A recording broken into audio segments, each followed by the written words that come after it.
Olá, sejam bem-vindos ao programa Valor em Saúde. O programa já existe há 4 meses. A nossa iniciativa foi criar um canal via web, onde a gente pudesse compartilhar experiências, falar de gestão e governança para toda a sociedade e principalmente para os profissionais da área de saúde espalhados por esse Brasil. Nós fazemos diversos eventos presenciais, muito importantes, reunindo vários palestrantes e gestores importantes no cenário nacional e também na América Latina, mas por conta do isolamento, a gente passou a, inclusive, fazer desse programa um programa muito importante nesse momento, né? A gente não consegue se reunir, a gente, inclusive, teve que postergar vários eventos que a gente estava organizando para o segundo semestre, final do ano agora, mas a gente não pode deixar de compartilhar e trazer especialistas, professores, médicos, presidentes de sociedades médicas para poder se posicionar aqui no nosso programa e falar nesse momento de crise que a gente está vivendo, o que cada um desses especialistas e profissionais estão fazendo. Eu peço a todos que curtam o nosso canal, se inscrevam, curtam o nosso canal, compartilhe nas redes sociais. O programa ele fica hospedado no YouTube e também no Spotify.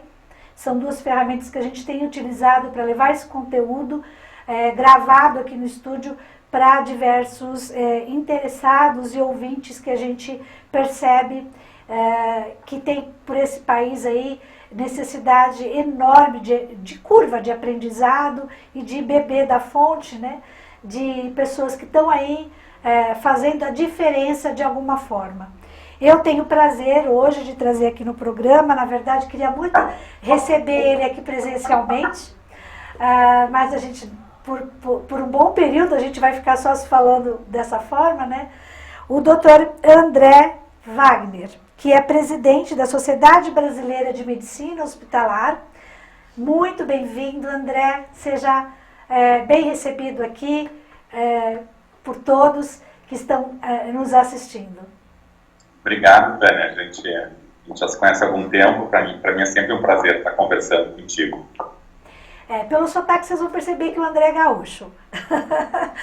e o André vai falar um pouco da sua trajetória. André, eu queria que você contasse um pouco da sua carreira, da sua trajetória e do papel da Sociedade Brasileira de Medicina Hospitalar, né, onde ela fica sediada, qual é o papel que vocês têm hoje atuado junto a esse caos que a gente está vivendo do Covid-19.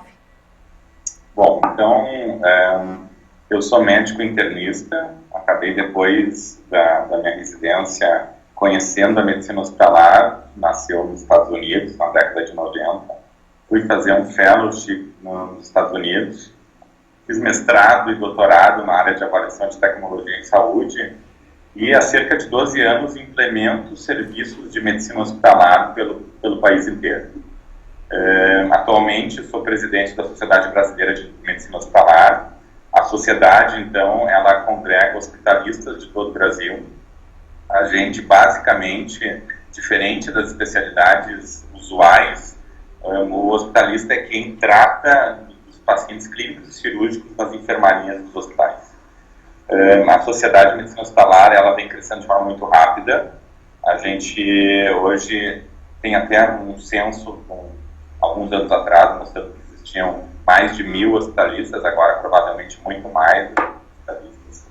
A nossa expectativa é que o crescimento seja compatível com os Estados Unidos, em que hoje mais de 60.000 médicos são hospitalistas nos Estados Unidos. E a medicina hospitalar hoje, ela tem um papel fundamental, né, nessa epidemia, enfim, em que os hospitais têm um limite para crescer leitos, né? A gente vê um limite mundial que se fala que os hospitais conseguem aumentar em até 20% o seu número de leitos. Então, se a minha demanda ela vai ser muito maior do que essa necessidade de leitos, o que eu tenho que fazer é conseguir girar mais o leito, conseguir diminuir o meu tempo de internação para mais pacientes poderem ser atendidos com aquela mesma estrutura. E aí, nesse intuito que a Sociedade de Medicina Hospitalar vem trabalhando muito com os hospitais públicos e privados para se prepararem está vendo de forma muito grande na agilização de altas, na efetivação de altas o mais precoce possível de manhã, e com isso a gente consiga ter leitos para essa demanda crescente. Hoje, quantos hospitais participam e têm esses médicos focados em medicina hospitalar? A gente tem conhecimento, Tânia, de mais de 300. Eu acho que são muito mais. Mas para cada região que eu vou, eu viajava muito até a quarentena, enfim, a gente vai para um estado, vai para uma cidade e se depara com hospitalistas nos hospitais mais diversos, públicos ou privados. A gente estava fazendo, inclusive, antes da pandemia, uma pesquisa grande, enfim, que iria terminar esse ano, justamente de captação e de procura desses profissionais para tentar a definição mais clara de quantos são, quantos hospitais, quantos hospitalistas. Mas o que eu posso te trazer, assim, Tânia, é que hoje em dia boa parte dos hospitais privados e públicos têm hospitalistas no seu corpo. Tá. Mas ainda é um número pequeno, né? A gente está falando de 300, 400 hospitais, falta muito ainda hospitalista nos hospitais, né? A gente tem uma característica do mundo, enfim, que vem mudando, ainda bem, é uma extrema subespecialização dos profissionais médicos. Então, os médicos cada vez mais, muito pela pressão do mercado, se subespecializam em sub-áreas. Então, o hospitalista é o contrário, né? A gente diz que tem um médico de família que faz toda a atuação fora do hospital. E para nós, assim, um hospital deveria ser desenhado com um emergencista na emergência, um hospitalista na enfermaria e um intensivista na UTI. E não tem momento mais oportuno do que hoje para a gente conseguir ter esses profissionais. Se eu tiver 5, 6, 7 subespecialistas vendo o mesmo paciente, reparem como o paciente com coronavírus ele tem que ser visto pelo menor número de profissionais possível. Então é um médico centralizando todo o cuidado e não 5 subespecialistas. Então, a tendência agora do mercado de estar voltando, o que está acontecendo nos Estados Unidos, Canadá, Austrália, na Inglaterra, a gente está voltando a ter o generalista de hospital, que é um especialista em medicina hospitalar, que cuida, que entende muito de hospital, e o mercado está começando a valorizar mais, tanto o público como o privado. Então, a gente está com um projeto gigante no Espírito Santo, agora, que está começando agora, no meio da pandemia, na última semana de abril vai começar, em que a Sociedade de Medicina Hospitalar vai implementar hospitalistas em 12 hospitais estaduais, sob a administração direta do Estado, e a gente vai formar nos próximos 4 anos 120 médicos hospitalistas e enfermeiros hospitalistas para a rede pública. Repare que é uma política de Estado, né? A gente vai mudar completamente toda a estrutura, e o Espírito Santo, de novo, sempre é um Estado mais saudável economicamente do país, mais inovador, de novo vai inovar, e vai dar o exemplo para os outros estados que, sem dúvida, a medicina hospitalar é o modelo assistencial ideal dos hospitais públicos e privados, mas falando do estado, dos hospitais públicos, sem dúvida nenhuma. E a partir daí, esse é o crescimento que a gente acha que vai acontecer, Tânia. Em 1, 2 anos, esse modelo do Espírito Santo ele vai ser um modelo para vários estados do Brasil. Que bom, fico feliz que tem já iniciativas nesse sentido, né? E aí fica aberto para você também falar numa outra ocasião dos resultados, né, desse avanço aí da Secretaria, né, de Espírito Santo, né? E eu sei que você tem feito um trabalho muito próximo de hospitais públicos, OS. Eu queria que você falasse também um pouco da tua empresa e do que você tem feito nesses hospitais com a sua consultoria, André. Então, eu tenho uma empresa que se chama Eficiência Hospitalista Soluções de Saúde. A gente implementa, então, medicina hospitalar para pacientes clínicos, para pacientes cirúrgicos, e a gente tem um braço muito grande de Lean Healthcare. O Lean e a medicina hospitalar, é interessante, o Lean na saúde, né, o Lean Healthcare, ele surge nos Estados Unidos na mesma época da medicina hospitalar, década de 90. A medicina hospitalar, ela tem diversos preceitos de Lean. Então, eu fui descobrir isso anos depois. Eu trabalhava com medicina hospitalar e não entendia nada de Lean. 10 anos depois que eu entrei no mundo Lean, que é um mundo novo, é um mundo para mim de 3 anos, eu me deparei que diversos instrumentos, ferramentas que a Toyota usava no Japão, eu já estou usando na medicina hospitalar no Brasil. E o que a gente faz? A gente tem muita proximidade com hospitais privados, a gente tem várias Unimed do Brasil, todas que em vários estados, Pernambuco, Minas Gerais, Paraná, Rio Grande do Sul. E a gente também está muito em hospitais filantrópicos. E esses hospitais filantrópicos geridos por OS ou não, né?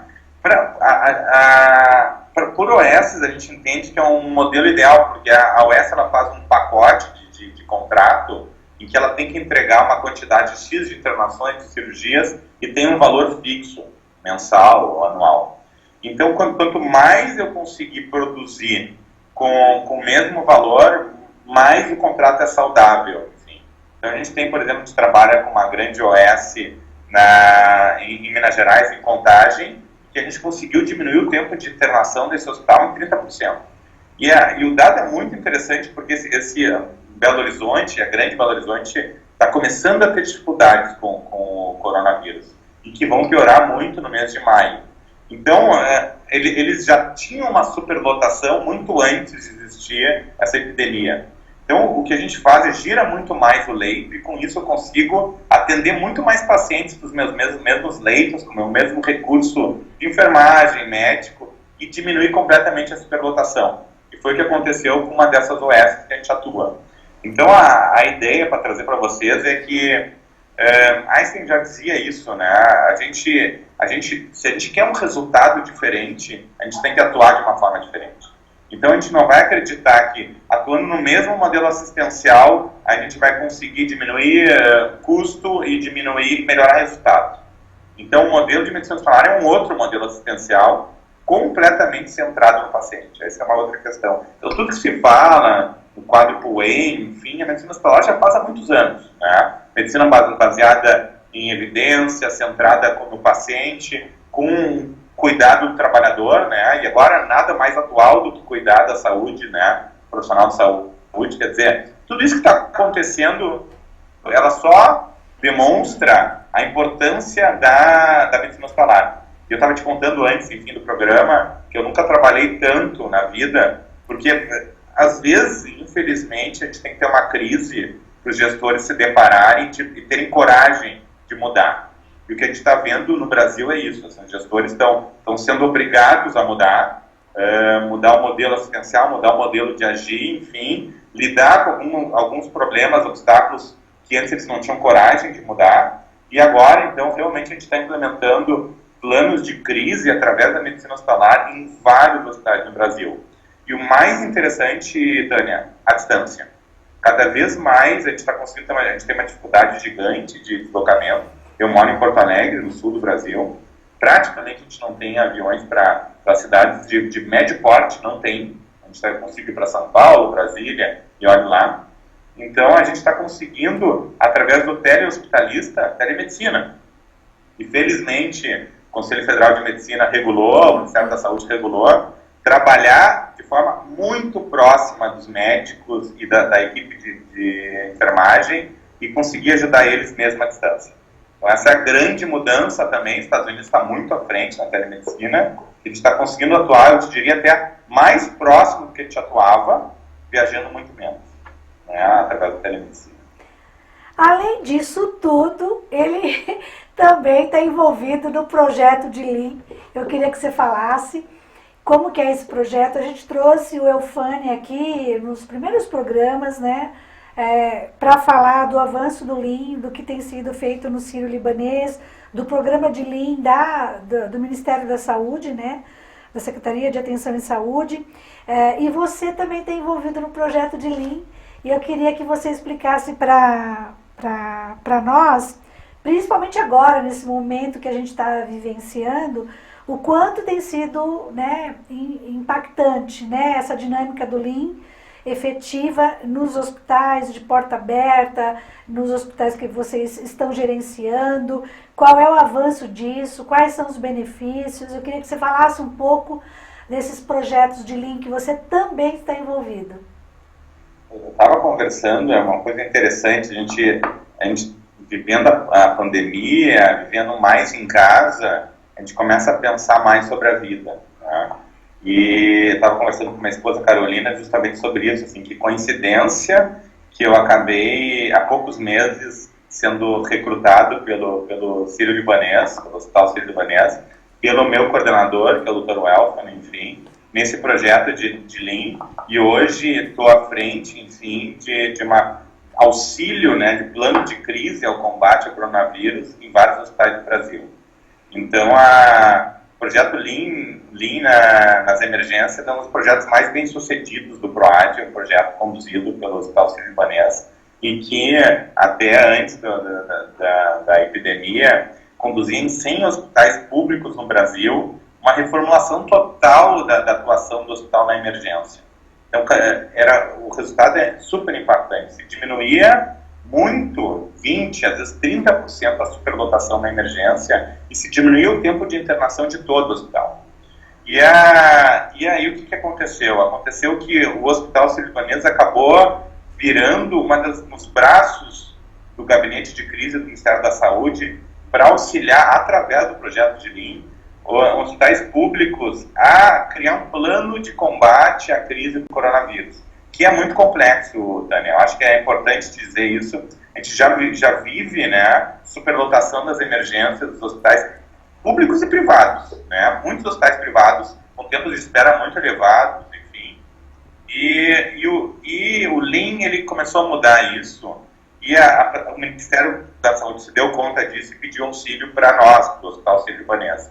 Então, hoje, a gente está em 100 hospitais, o projeto está aumentando para 160 hospitais agora, essa semana, em que a gente consegue claramente criar toda uma construção de plano de crise para os hospitais. Então, como é que eles criam um gabinete de crise, como é que eles conseguem identificar os leitos para ampliação, como é que se segrega completamente os pacientes, o fluxo do paciente com coronavírus, do paciente sem coronavírus, como é que se organiza todo equipamentos, EPIs e treinamentos para os profissionais de saúde que vão estar na linha de frente. E com isso, de forma muito interessante, a gente está auxiliando os hospitais a seus leitos de forma muito organizada, de forma muito profissional, mesmo sendo hospitais públicos que muitas vezes têm uma gestão, não vou nem dizer complicada, uma gestão que vai mudando muito, conforme o governo, enfim, sem uma linha assim, de planejamento estratégico. E de forma muito interessante, a gente já vem vendo resultados muito importantes, com o aumento organizado dos hospitais. Tem hospitais, Tânia, que estão quase dobrando o tamanho, com a mesma estrutura física.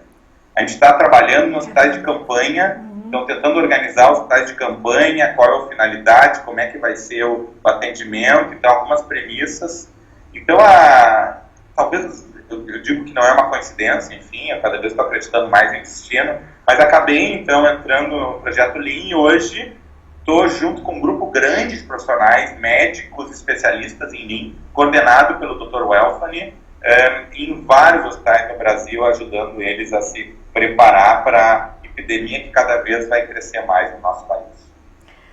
Bom, André, eu agradeço muito a sua participação, eu desejo muita sorte nessa jornada, tanto como médico especialista, né, e como agora como Lean, né. Desejo muita sorte e que você tenha muita saúde, né, muito fôlego, muita serenidade para passar por esse processo aí que a gente está passando. Nós precisamos de você como gestor, como médico, com a sua experiência. Então eu desejo muita sorte para você e para toda a sua equipe que está engajada nesse projeto, para as pessoas poderem acessar e fazer parte da sociedade. Tem algum site, tem algum telefone que as pessoas possam buscar? O site, Tânia, é www.sobrame, né, Sociedade Brasileira de Medicina Hospitalar, sobramh.com.br. Lá tem um formulário, tem todas essas notícias. A sociedade também tem o plano de crise do coronavírus, você pode baixar no site da sociedade, é gratuito. Ótimo. Tem vários diretores da sociedade disponíveis também para ajudar os hospitais a se preparar para o coronavírus. Então a gente também, de forma gratuita, vem tentando ajudar e preparar os hospitais para a pandemia que vem assolando o mundo e agora o Brasil. Eu agradeço muito o espaço, Tânia. Assim, para nós é super importante esse espaço de comunicação, né? Eu acho que não tem nada mais importante nesse momento que a gente conseguir se comunicar de forma adequada, um público direto, Então, eu te agradeço de novo por esse espaço e fico disponível para, eventualmente, outras necessidades do teu público. Eu queria que você fechasse agora com uma fala aí, como médico, como pai, como marido, como homem da sociedade. O que você deseja para a nossa população, para os profissionais da área de saúde nesse momento, para finalizar esse nosso programa, André? Eu acho que a gente tem dois modos de ver uma crise. O modo em que a gente se desespera, fica triste, fechado no quarto, preocupado em se contaminar e esperando o tempo passar. Ou o modo como eu penso, assim, que a gente tem que aproveitar essa crise para a gente evoluir como sociedade, para a gente evoluir como gestores, para a gente conseguir prestar um serviço melhor para a nossa população. Então vamos aproveitar justamente esse difícil momento para a gente ter coragem de fazer o que a gente não fez no passado, para a gente conseguir inovar, para a gente conseguir prestar uma assistência mais adequada para a nossa sociedade, para o próximo. André, muito obrigada pela sua participação, gratidão pela sua vida, gratidão pela sua obra, pelo seu trabalho, e eu deixo aqui um abraço a todos e até breve no nosso programa Valor em Saúde. Não esqueçam de curtir e acompanhar o nosso canal YouTube e também no Spotify. Gratidão a todos.